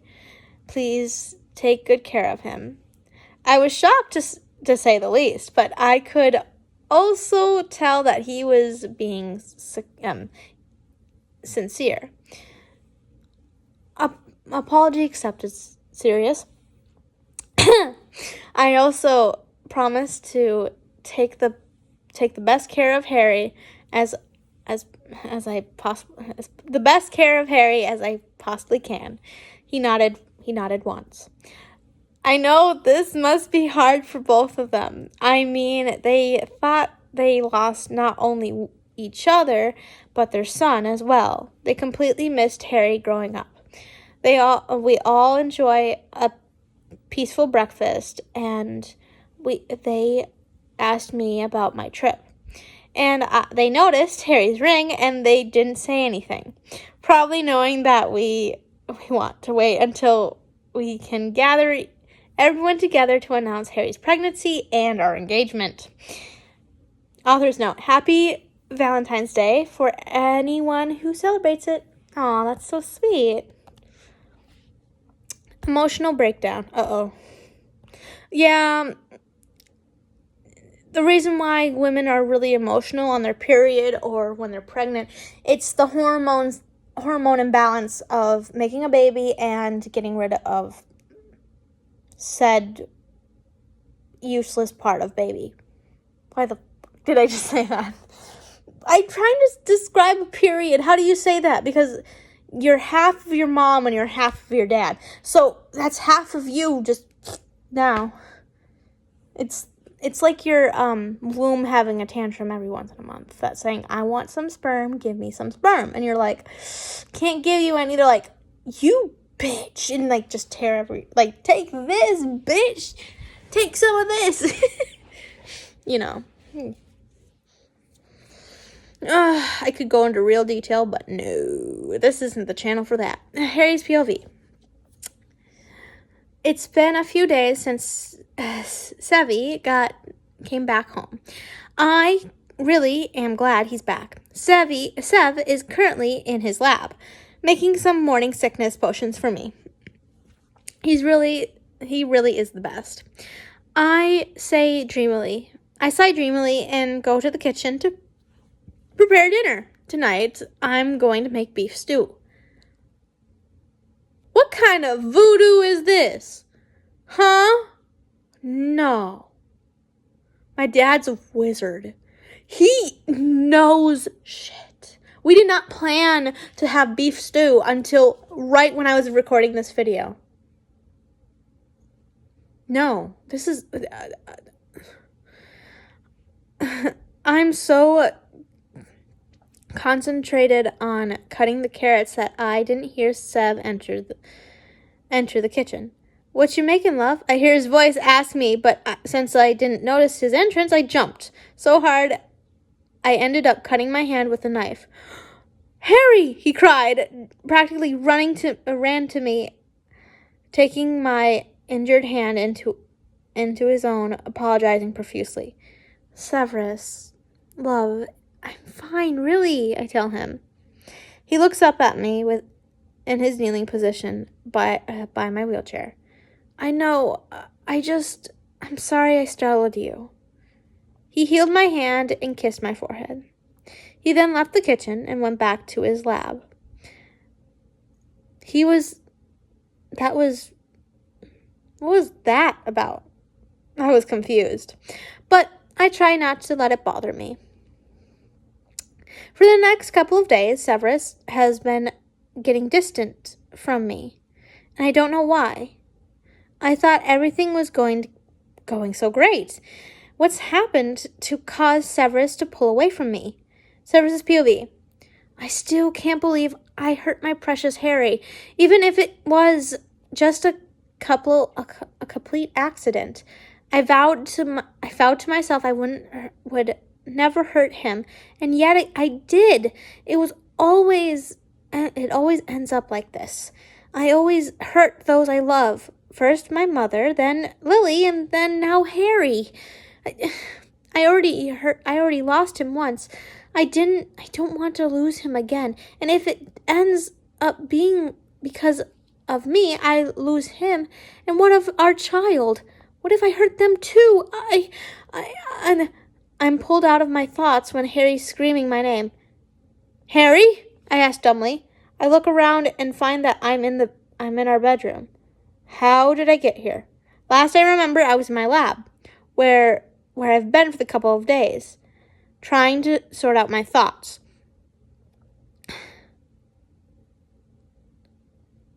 Oh my gosh. Okay, he's having a mental breakdown. That's what's happening. Okay.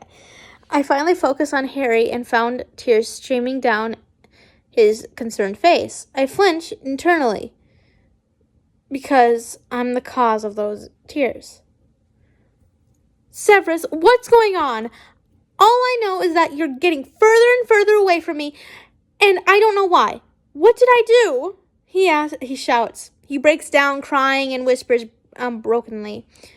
Please tell me what I did, so I can fix this.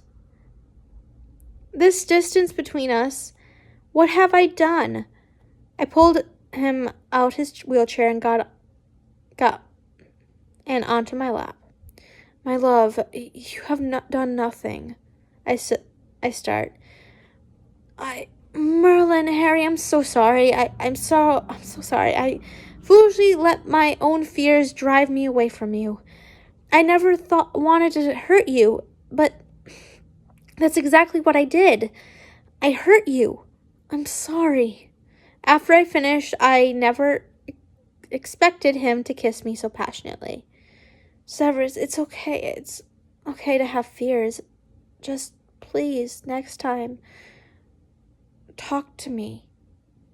And we'll work through them together. How can you be so understanding and compassionate? I ask in awe of his grace towards me. Because I love you, and also know that sometimes we do hurt. We do hurt our loved ones, no matter how unintentional it might have been. But the only way to understand each other and to avoid situations like this one is to talk to each other and to try to understand how the other feels. Here's advice. If you ever date someone, show them this paragraph. I always put them down. Well, always. I mean, starting from I don't know how long ago, I started putting the links down below. So, there you go.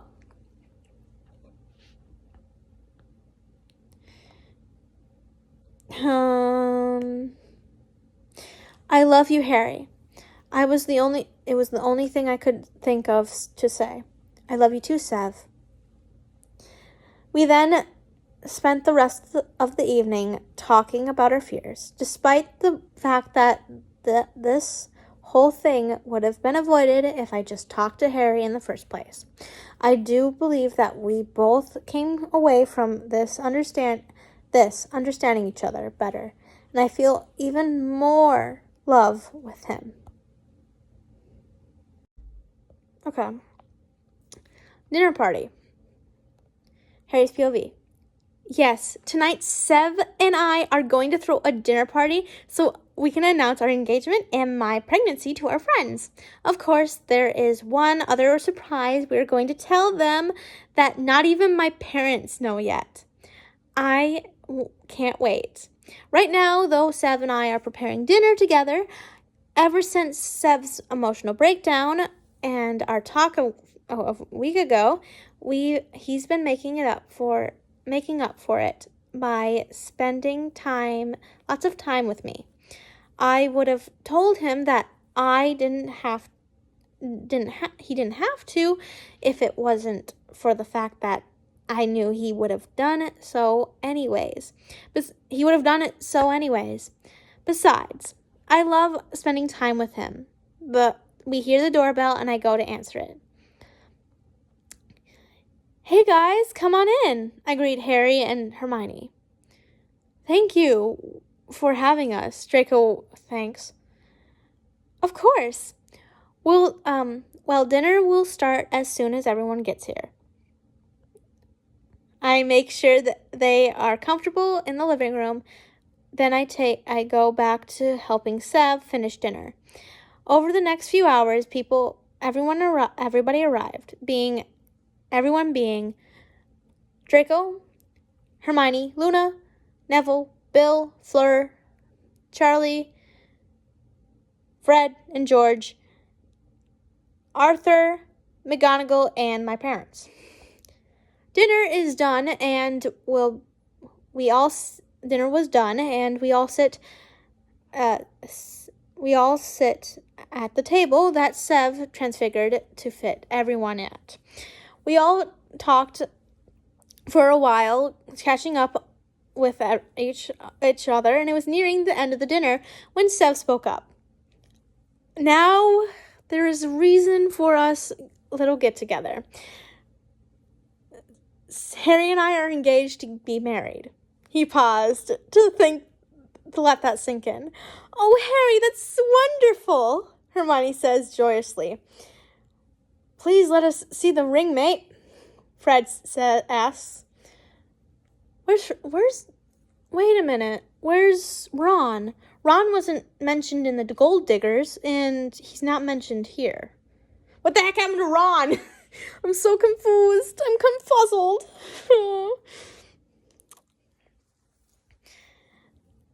I hold up my hand, showing everyone the beautiful ring. Sev got me. Luna, Fred, Hermione, and Fleur awed at it. We also have another announcement. I start once everyone settled down a bit. I'm pregnant with twins. Everyone Everyone was shocked, including my parents, who didn't know about the twins part. "Oh, congratulations, you two," Neville says. "Twins?" Father asks. "Yeah, we didn't find out until a few days ago, when Poppy wanted to do a checkup on me," I explained. We then spent the rest of the evening talking about wedding plans and baby showers. Final treatment. Severus's POV. Today is Harry's final treatment. I can tell he is very excited and nervous about it. Honestly, I am too. He's 2.5 weeks. 2.5 months pregnant. There you go. I was going to say weeks, and I was like, that's not true.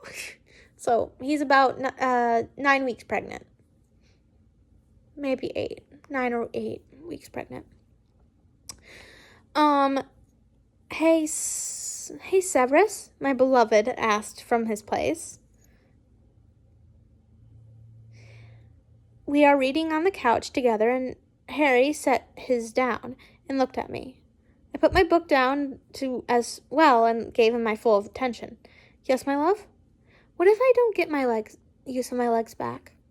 he asked, seemingly to have been thinking about this a lot. "Well, the house is outfitted for your wheelchair, so nothing would have to change there.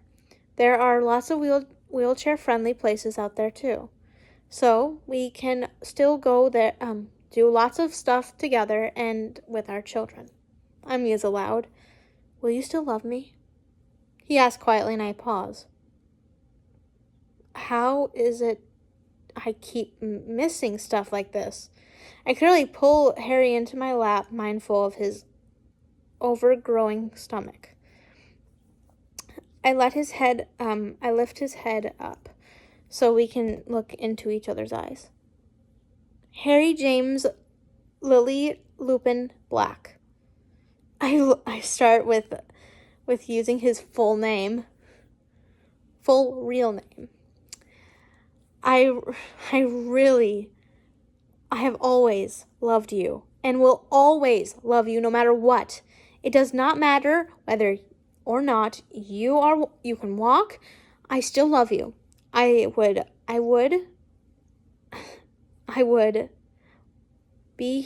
be here with you right now would I be here right now if I didn't love you? I see Harry thinking of what I said. No, I suppose you wouldn't. I gave a soft smile and gently kissed him. "I love you," I whisper. I could say it every second of the day, every second of every day for the rest of my life. I still wouldn't be able to say it enough times. It's a need. I need Harry to know how much I love him. I need him to know that I will always love him. "I love you too," he whispered back to me. We made out on our couch until it was time to go. Harry ended up falling asleep during the treatment. He usually does. Not that I blame him. I watched him sleep for a while, telling our unborn children, which we found out was a boy and a girl, stories of their mother's schooling adventures. Poppy came in as Harry woke up and his treatment finished. "Ah, good, you're awake. Now I want you to slowly sit up and try to move your legs." Harry did as told, and after a few minutes of silence, Harry gave a big, beautiful, brilliant smile. Harry's POV. When I sat up, I could feel the blanket on my legs shift. I could feel it. Wait, I know I sat there dumbly for a few, But I mean, after spending months not able to feel anything, it felt so good. I mean, I gave the biggest, stupidest, happiest smile ever, but honestly, I don't care. Okay, I know I don't know if I can walk yet, but honestly, this is amazing. Oh, I can't wait. Oh, I can't wait to feel Harry's hands caressing my legs. And I should stop that line of thought, but I get hard. Great. I can feel things again. I say giddy. Sev smiles and kisses me. That's wonderful, my love. I nod, smiling. Well, this is definitely good news. Well, we will start physical therapy after you give birth. But why don't you have Mr. Snape help you stretch your muscles until then? Oh. Poppy, Madame Pomfrey, then walked back to her office, and Sev and I went home. Oh, what type of stretch?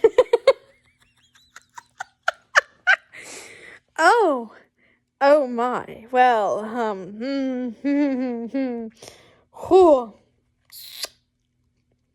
I'm sorry, I had to do it. The babies are coming. Exclamation point.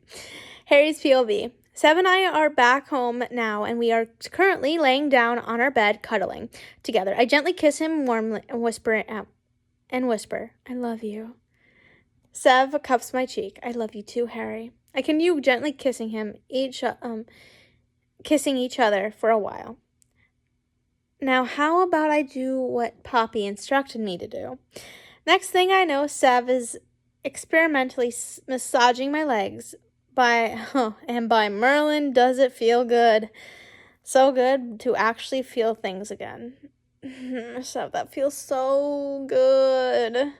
I hear Sev give a breathy chuckle. But honestly, I'm so out of it. I can feel myself start to get a little hard. I'm guessing Sev noticed when I feel a wet heat engulf my area. My eyes fly open, and I look down to see my beloved eagerly sucking me. Wow, cool. Every time he gives a throaty groan, it goes straight to my erection. Every suck on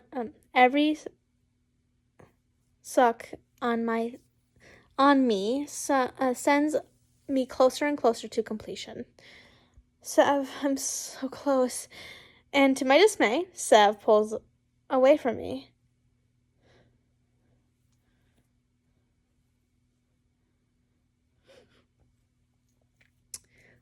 Oh, my darling Harry, do you have any idea how beautiful you look? You're the most amazing thing to have ever happened to me. I love you, Harry, so, so much. Severus then grips both of us and strokes. I have no idea how or when we both got naked, but we were. Me when I have bad memory loss. That's too true. My love gives my stomach butterfly kisses, telling my kids how lucky they are to have such a wonderful mother. And they are very lucky to have such an amazing father as well. I say aloud, looking in Sevy's eyes as I do so. Sevy strokes us fast until we both finish.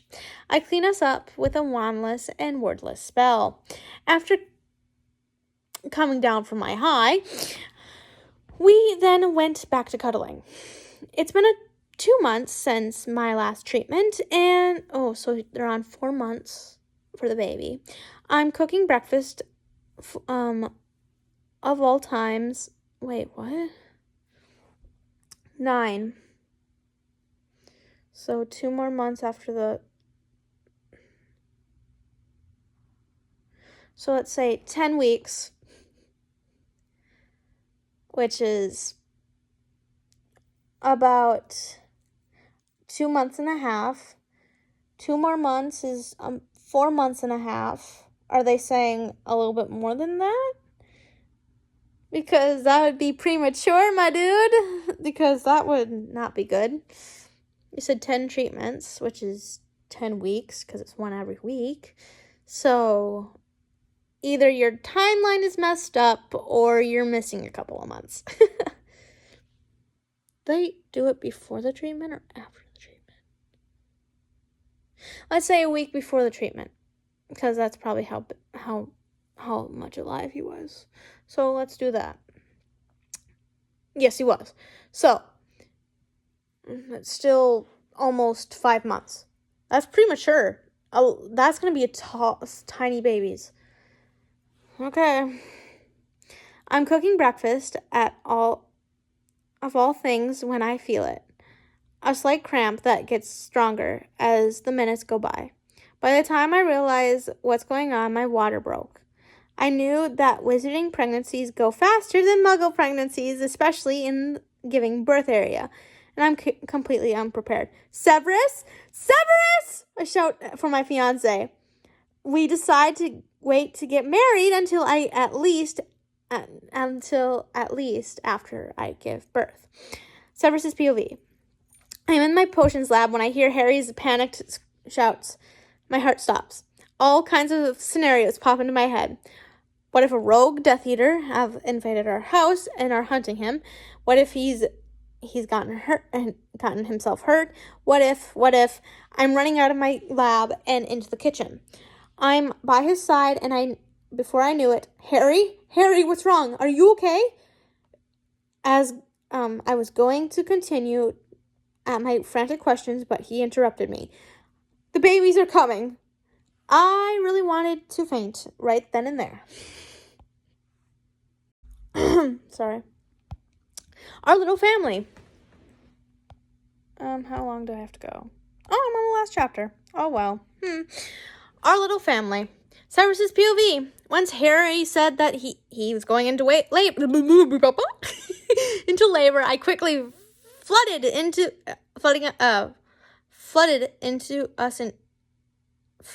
us to Hogwarts. Poppy, Harry's giving birth, I shout for a medical witch. Calm down, Severus, she tells me, and I start to calm down. I help her get Harry onto a bed. I stand by Harry's head and let him hold onto my hand. Okay, Harry, I need you to push when I say now. Poppy says, okay, Poppy. I could hear a slight tremor in Harry's voice. I guide Harry's face to look at mine. Harry, love, it's going to be okay. I reassure him. I know, love, because I have you. I gave Harry a blinding smile and a chaste kiss. Here we go. After 3 hours of intense birth, giving me and Harry are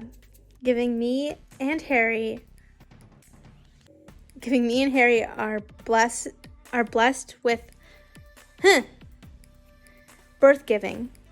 Me and Harry are blessed and with 2 very healthy children, Adam, our son, and Erica, our daughter. Oh, Sevy, they're beautiful. Harry breathes while holding Adam and Erica. Yes, they are love. You did so well, I tell him. This right here is one of the happiest days of my life. Thank you guys for watching. Don't forget what I said during the video. Give it a big thumbs up. Comment down below what you want next. And I did see someone said, I have a story for you. I have many stories. If it's this short, I guess, go for it. I mean, I will start a new Snarry story next month. Well, not next month. I mean, next week or whenever the time comes when I have to do a Snarry story again. Because I'm doing it every so often, so it's periodically. So it's, everyone has an equal round. The next story after this is a Rise Effect, and the next chapter gets really effing weird. Let me just say that. They don't do it. How do you explain it? He does put some. Never mind. I'm not saying it. You have to either listen to me say it or read it yourself. So, until then, and I hope you really liked this story. I sure did. And give it a big thumbs up, comment down below, and like, share, and subscribe. Put on push notifications if you haven't yet, so you're notified every time I post. So, thank you guys for watching so much. I love you guys so much.